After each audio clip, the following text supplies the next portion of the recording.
Hi guys, welcome back to Canary. Good to see you back here. Don't forget to like, comment and subscribe please.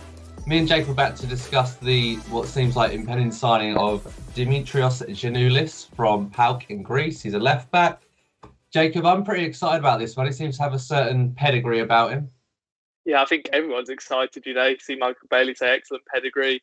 You see the football club, I think, are excited by bringing out the money. This could be a chunk of money for Norwich in terms of a left back position, which could become in and around the record transfer. Which you think, blimey, they must be very happy with him. Kind of goes in hand with the Brexit rules and all that sort of thing, which we'll go on to.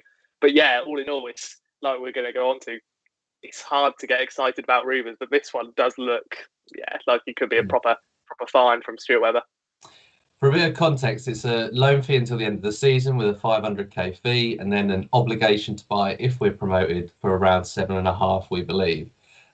That'll be the third signing of that nature this season. Jacob, what have you made of that approach generally, loaning someone with an obligation or an option to buy? I think Ben Gibson was key. He's a bargain. You can look at it and go, he's a quality player, so worth it. I think it's the obligation or is it option with Xavi Quintelia, which is key. If you look at the Norwich website when we signed him, it says option this season. So you kind of go with that and say, I think he's out of contract in the summer as well. So option to buy there. He's the one, isn't he? Because he'll probably be looking at this now and thinking, my place is in threat. I don't think I'll be staying in Norwich because I don't think they trust him enough, to stay fit and the rigours of English football. We don't really know what that injury was still, a muscle injury. But yeah, I think this has kind of allowed him to spend almost a record transfer fee on him, including the loan fee and the obligation to buy. Then you're saying he's probably first choice. Yeah, you would imagine so. He's 25 years of age. He's 6 foot tall. Jacob, you've had a little look at his game. What have you seen? Yeah, speak to a PAOK fan as well. And kind of the main credit he gave him was he could play for any Premier League side apart from the top 5, which is incredible to think about. That'll do, yeah. Exactly. But we say the same about everyone here, don't we? So maybe he's right. That's a huge claim. But he has played Champions League football, Champions League qualifiers. Apparently, single-handedly took them to beat Benfica in a Champions League qualifier, which you think, wow, if he's coming from there to Championship football, bloody hell, it's very impressive. But yeah, very quick. Apparently, very good going forward. Can get up and down the pitch very well, according to this PAOK fan. Only thing he needs to improve on slightly is his defending, apparently, which is every Sounds about right, yeah.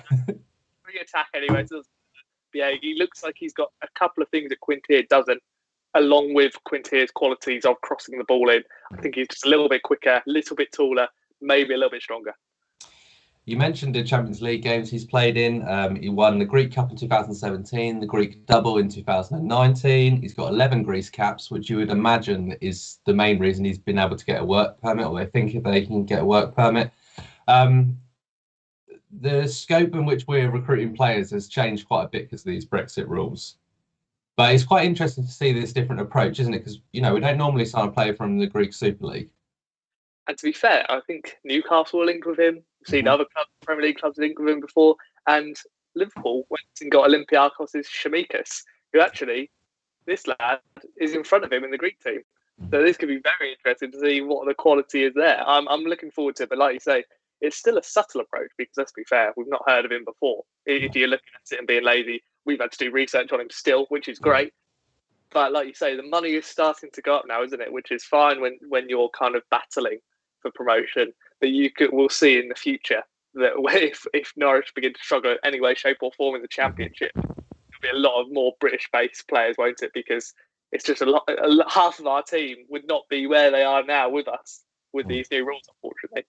Going to have to be a complete change of approach, but they've been working on it for a while anyway. Let's just generally talk about the left back situation, because we've got Sam McCallum out on loan, and I remember when we signed him, there was a fairly hefty fee involved for the sort of situation we were in. The Quintelia with an option to buy, I think it's about 3 million, isn't it? And now Giannoulis with an option of or an obligation of 7.5 million. Come the end of the season, or the start of next season, what the hell is going to be going on at left back? Like, who's going to be there, who's not? I'm really unsure about that position at the moment. I don't think Daniel Farke could trust Sam McCallum enough at the moment. Maybe he does in the future, but I think that might be a one where you're looking at potentially a Sean Raggett situation where very highly praised in the lower leagues, just doesn't look like it's going to happen at the moment for Norwich. Hopefully I'm wrong, because he looks like a really great lad and hopefully he can go and be a Premier League footballer, but at the moment, I'm not sure. Javi Quinter, I think it's quite clear that as soon as he came back, he wasn't in the side. Jacob Sorensen's still trusted, apart from the recent FA Cup game against Coventry. I don't think they trust his fitness and his just the workload that the English football brings. I'm not too sure about that. And defensively, I know he hasn't been tested too much in the 7 games he has played, but he did look a couple of times out of position. I don't think he's that quick, but going forward, he's excellent. He's really excellent in chance creation. I think this lad has that in his locker, Dimitri. I think he has the attacking output, but can also be quick enough and smart enough to defend as well. I think he's just a bit of a better pedigree. But we'll wait and see.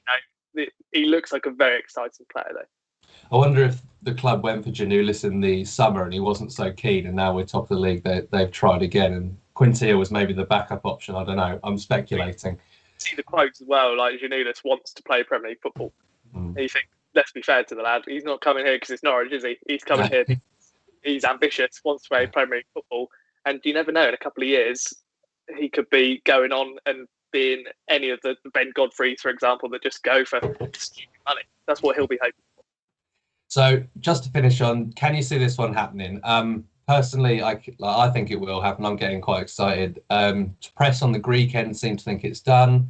Michael Bailey at the Athletic and the Pinken lads seem to think that it's in progress. They haven't said that it's done yet or anything like that, but I think I can see this one happening. It feels right. It feels like it's happening. Yeah, I think it's slightly too far now to go back almost. The final parts of the deal to be done. As long as the kind of the rules allow it, the Brexit rules and all that sort of thing. If he passes all those, brilliant. And then, put a new left back would be really interesting to see how we go from there. Because I think they want more athletic, like Jamal Lewis again. I think that's where Xavi slightly is, and Sam McCallum to a degree. And Sam Byram, if he comes back ever, just slightly let themselves down. Or this is just natural. I think they're looking at a bit more of an athlete who can get up and down that pitch a lot quicker, because that's what we miss with Jamal. I still think that, James Sorensen's been brilliant, but you do need that natural left back to go down the line, smack it across like Jamal did at times. But this lad looks even more attacking. He does. Funny that Newcastle were in for him, actually. I know this was in the summer as well, but if they're still in for him now and they've already got Jammer, that's a weird one, isn't it, for him anyway? Yeah, it'll be interesting, but let's not worry about Newcastle. No. We'll go. Let's get him in. Hope he's brilliant. Go up and then see him really flourish. Let's hope so. Okay. Thanks for watching. We'll leave it there for now, but like, comment and subscribe, and we will see you next time. Take care.